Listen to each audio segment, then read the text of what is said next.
শুভ সপ্তমী সকলকে। গতকাল মানে ষষ্ঠীর দিন আমাদের ফ্যামিলি গেট টুগেদার ছিল গড়িয়ায় আমার জ্যাঠা শ্বশুর বাড়িতে।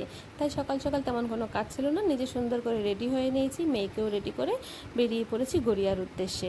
ওখানে পৌঁছে দেখি সবাই অলরেডি পৌঁছে গেছে, আমরা একটু লেট করে ফেলেছি।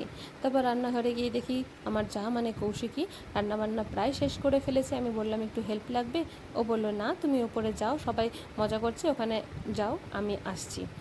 তারপর আমি উপরে এসে দেখি সত্যি সবাই খুব আড্ডা মারছে, মজা করছে। আমি ওদেরকে জয়েন করলাম, কৌশিকও চলে আসলো। তারপরে ঠিক হলো আমাদের যাদের বিয়ে হয়েছে তাদের ভিডিও করে একবার করে চালানো হবে, আর আমরা সবাই মিলে একসঙ্গে সেটা দেখব।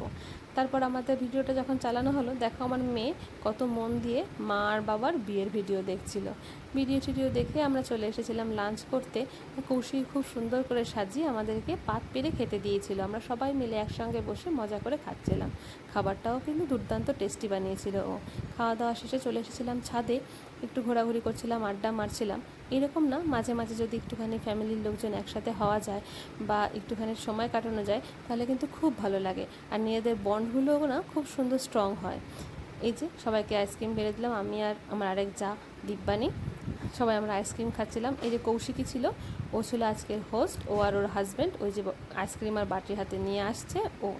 ধন্যবাদ তোদের দুজনকে, তোরা এত সুন্দরভাবে অ্যারেঞ্জ করে আমাদেরকে ডেকে আজকের দিনটা এত সুন্দর করে স্পেশাল করে